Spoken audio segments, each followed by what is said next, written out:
Yan po, Naitay Kapuso, kasalukuyan, katulad ng sabi namin ko kanina, ay live na nagaganap po ang contract signing between GMA and ABS-CBN para sa Showtime na mapapanood na po natin starting April 6. Katatapos pa lamang po ng speech ng ating kaibigang Vice Ganda. Kanina nahuli ko yung sinabi niyang, who would have thought?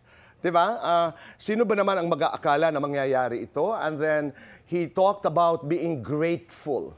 So, again, there we see on our screen Iya Villania and Robbie Domingo who hosted this very special event. Maraming salamat to the Showtime family. Congratulations and welcome to GMA7. To our bosses, mabuhay kayong lahat at mabuhay ang GMA7. Back to Horizon. Okay.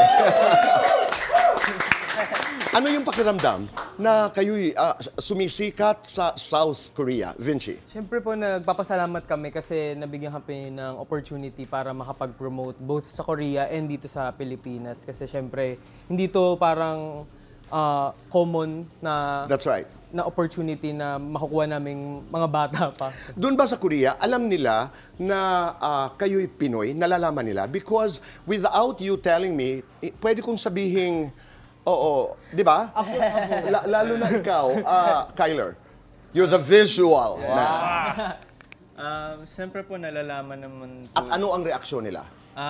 Nagsisigawan po sila dahil may first Filipino boy group na nagpe-perform sa music show. Yun. Sarap ng pakiramdam, Yes, hindi sobrang ba? sarap, yeah. Oo. Kumusta ang mga, halimbawa, because I know after you debut, ito'y ginanap, July ba? Yes, July. It was July nung kayong, sa atin ang tawag dito ay launching, but you had a debut show. Yes po. Siyempre, umikot kayo sa mga television shows. Yes. Sino-sino mga nakakasalubong nyo? Marcos. Ako, Tito Boy po. Dami po namin talagang nakita. Yung hindi mo malilimutan. Super hindi ko po malilimutan si Jungkook Sonbenim po ng BTS. Sana kinumusta mo ko. Grabe naman. Yes, super. So ano ang naging reaksyon? Kinausap ba kayo? Kinausap mo ba? Nag-hi ka ba? Hi, Jungkook. Ganon. Siyempre, first, lahat po kami super. We were so starstruck as soon as we saw him in real life. Pero we couldn't really have a full conversation po. Pero I just said hello, and then they said hello back to us. Sa ano po siya? Inkigayo Music Show. Wow. You know what I'll tell you? Pag nakakakita ka ng ganung kasikat, global superstars, halimbawa if you're an artist, nakaka-inspire, no? Yes, yung parang ang resolve mo, I'm gonna work so hard. I wanna be like them. Yes, Galing naman. Sino pa? Sino pang inyong mga nakita doon? Sa sobrang dami po, like, ang hirap magsabi kung sino kasi Aside like from lahat. Jungkook, oo. Vison Benim po. Vison Benim. Yung BTS rin po. BTS Yes. din, oo. Kasama po ni Jungkook Son Benim nun.